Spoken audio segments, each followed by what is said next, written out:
श्रीमद् भागवत। अब भागवत का महात्म्य ही तो बताया जाना है कि भागवत इतनी श्रेष्ठ क्यों है। सौनक आदि ऋषियों ने प्रश्न किया, भगवान हम आपसे कह रहे हैं कि कृष्ण कैसे मिलेंगे, आप कह रहे हैं भागवत जी की सन्निधि ले लो, क्या भागवत जी में इतनी सामर्थ्य है कि वो कृष्ण प्राप्ति करा दें?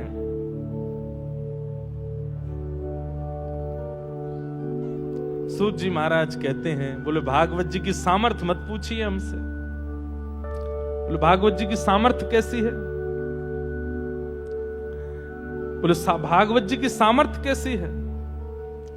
जन्मांतरे भवेत् पुण्यम तदा भागवतम लभे। एक ही वाक्य में कहते हैं, आपको जीवन में कुछ प्राप्त होता है वो आपके भाग्य से मिलता है।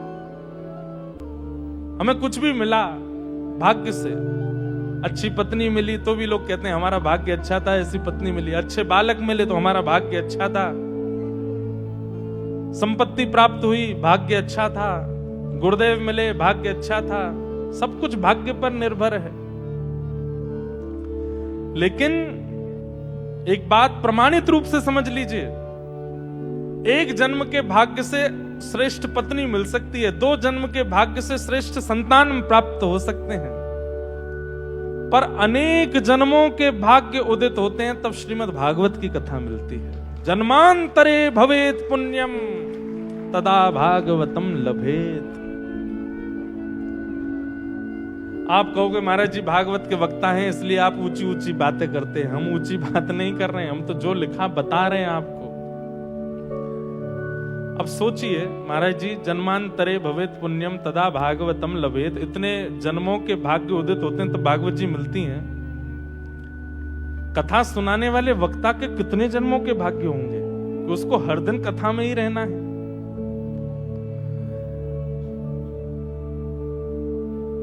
कुछ दिन पहले हमने पूज्य हमारे महाराज जी से निवेदन किया, हमारे महाराज जी अगर संबंध शब्द आवे ना तो आप पूज्य अग्र मलुक पीठाधीश्वर महाराज जी को ही लीजिएगा। हमारे महाराज जी, इस शब्द से ही बस समझ जाए उनके लिए संकेत है। तो हम हमारे महाराज जी से एक दिन पूछ रहे हैं, मैंने महाराज जी कथा कहते कहते इतनी व्यस्तता हो गई है कि बस चलते ही जा रहे हैं, कथा करते ही जा रहे हैं, ना घर में जा पाते, ना कोई समय दे पाते, आदि आदि इतनी व्यस्तता हो गई है महाराज जी, इसका क्या संकेत समझें? महाराज जी का उत्तर इतना अद्भुत था। देखो, प्रश्न ऐसा करो कि गुरुदेव आपको ठाकुर जी के दर्शन करा दें। महाराज जी ने उत्तर क्या दिया? बोले देखिए व्यास जी, संसार के लोगों को 365 दिन में अपने 24 घंटों में, उसमें भी रात्रि निकाल दो तो दिन में ठाकुर जी के लिए जैसे तैसे समय निकालना पड़ता है। 24 घंटा में से कितना समय ठाकुर जी को देता होगा एक सामान्य जीव? बहुत अति प्रपन्न होगा तो 1-1.5-2 घंटा देता होगा, और सामान्य दिनचर्या में जीने वाला व्यक्ति 10 मिनट देता होगा, 15 मिनट देता होगा। दुनिया के लोग अपने व्यस्ततम जीवन में से ठाकुर जी के लिए समय निकालते हैं, पर ठाकुर जी ने आपको तो ऐसे कान पकड़ के बैठा रखा है कि तोय मुंह से फुर्सती नहीं है, तू संसार के लिए समय निकाल। तू पूरे दिन मोह में ही रहे, मेरो ही चिंतन कर तो रहे। तू मोए चिंतन किए बिना कछु कर ना सके। कितनी बड़ी कृपा। 365 दिन में अगर हमसे पूछा जाए, महाराज जी से पूछा जाए, व्यासों से पूछा जाए कि आप ठाकुर जी को कितने दिन याद करते हो, तो हर दिन ही याद करते हैं। उसमें पूछा जाए संसार को कितना समय देते हो, तो 365 में से 65 भी नहीं निकलेंगे, 30 ही निकलेंगे, 25 ही निकलेंगे, 20 ही निकलेंगे, इतने दिन ही दे पाते हैं। तो ये बात हम इसलिए कह रहे हैं कि श्रीमद् भागवत की प्राप्ति कितने जन्मों के पुण्य से होती है श्रोताओं को, वक्ताओं का तो कितना पुण्य होगा, कितने युगों के पुण्य होंगे तब जाकर के वक्ता के रूप में मिले। और फिर उसमें भी कथा दिल्ली में हो, बंबई में हो, जयपुर में हो, कहीं भी हो, उसकी योग्यता अपनी, रेवासा धाम में हो और वो भी पहले साकेत प्रयाण उत्सव में हो, तो मेरे भाग्य की तो सराहना नहीं। किसी के कितने जन्मों के पुण्य तब भागवत मिली, किसी के कितने युगों के पुण्य तब भागवत मिली। हमारे तो कल्पों के पुण्य होंगे तभी हमको श्रीमद् भागवत जी मिली, और ऐसी जगह सुनाने का अवसर मिल रहा है, ऐसे श्रोता मिल रहे हैं।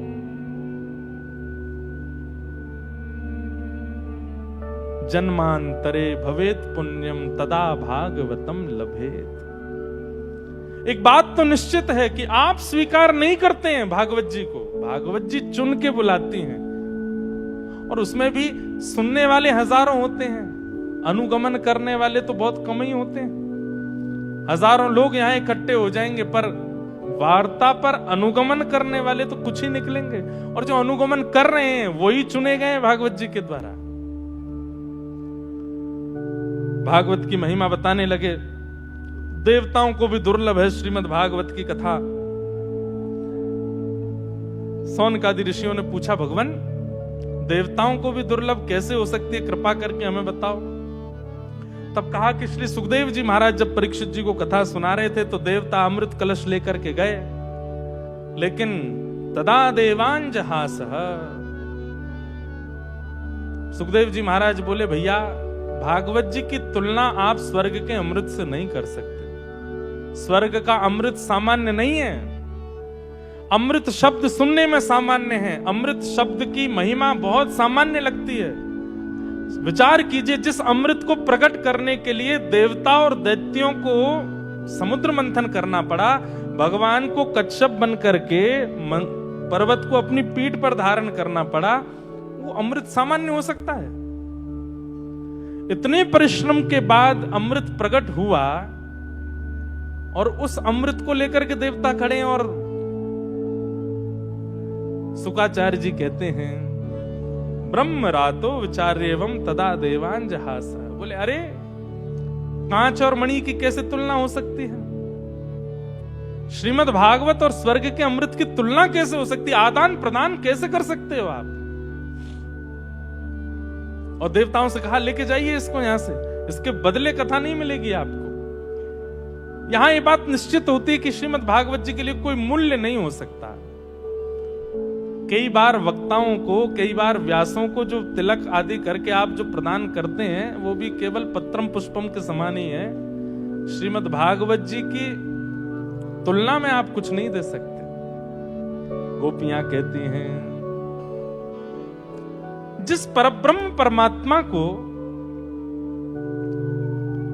आदि कवि ब्रह्मा कहते हैं, श्रुतिम परे स्मृतिम परे भजन्तु भव भीता नीतिम परे अहम तु नंदम वृंदे यस्या लिंदे ब्रह्म वसता। जिनके लिए नारद जी कहते हैं कि हम भी नहीं पहचान पा रहे, रुद्र कहते हैं हम भी नहीं पहचान पा रहे, गोपियां कहती हैं उन ठाकुर जी को शब्दों की पुड़िया में बंद करके व्यास लोग दे देते हैं। ऐसे समझा देते हैं, ऐसे दिखा देते हैं कि ठाकुर जी हमारे ही हो गए, ठाकुर जी दिख गए हमको। हे भूरिदा जना, हे व्यासों, हम आपको प्रणाम करते हैं। जिनकी गमता, जिनकी योग्यता में बड़े बड़े देव भी अपने आप को हारा समझते हैं, उन ठाकुर जी को आप शब्दों से समझा देते हो। धन्य है। ऐसी भागवत की कथा कहने वाले वक्ताओं की महिमा गाती हैं गोपियां, और फिर भ्रमर गीत में गाली भी देती हैं वक्ताओं को। बोल, इन्हीं की कथा सुन सुन करके हम लोग ऐसे हो गए। पर स्वर्ग के अमृत के आगे भागवत जी की योग्यता बहुत महान है। नहीं दिया, जाइए, लौट जाइए। देवता वापस लौट गए। ऐसी भागवत की योग्यता। नारद जी महाराज भ्रमण करते करते बद्रीनाथ गए। तब बद्रीनाथ में सनत कुमारों ने उनके मुखमंडल को देख करके पूछा कि आप इतने चिंतित क्यों हो, आपकी चिंता का कारण क्या है?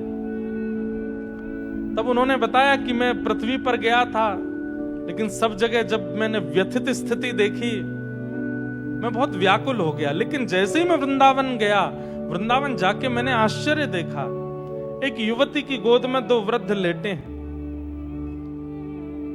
परिचय पूछने पर पता चला कि वो युवती भक्ति है और उसकी गोद में दो पुत्र हैं, ज्ञान और वैराग्य। एक बात बहुत ध्यान से सुनिएगा बंधु, हम हर कथा में लगभग एक बात कहते हैं कि ज्ञान और वैराग्य की परिभाषा नहीं समझ पाए हम लोग। जो बहुत शास्त्रों का विद्वान है उसको तो हमने ज्ञानी मान लिया, और जब जो सब छोड़ छाड़ के बैठा है उसको हमने वैरागी मान लिया। पर वास्तविकता ये नहीं है। अगर सब शास्त्रों का ज्ञाता ज्ञानी कहलाता है, रावण को खूब आता था सब कुछ, एक से एक वाणी प्रस्तुत करता था, लेकिन वो ज्ञानी नहीं है।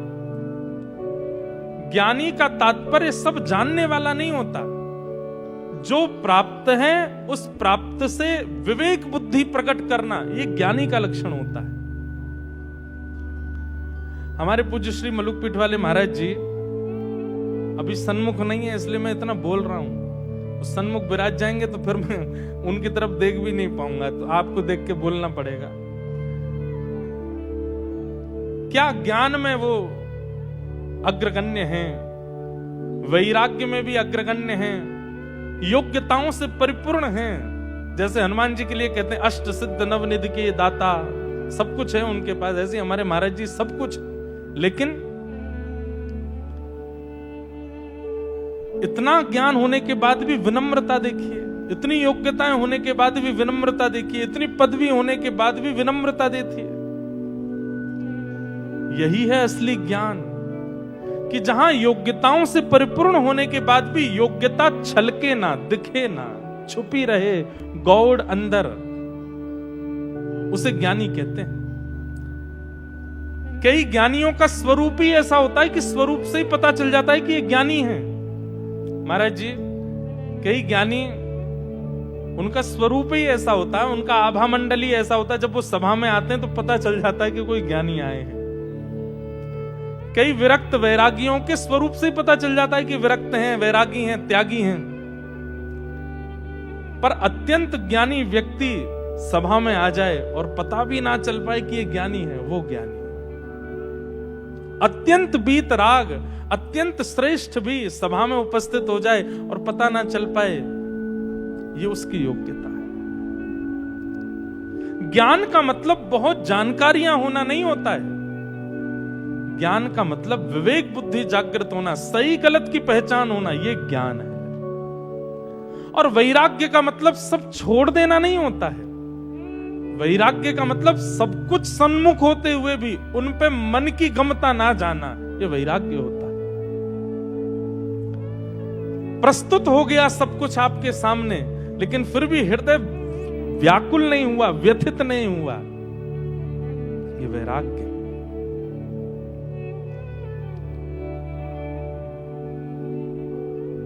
हमारे श्री स्वामी हरदास जी महाराज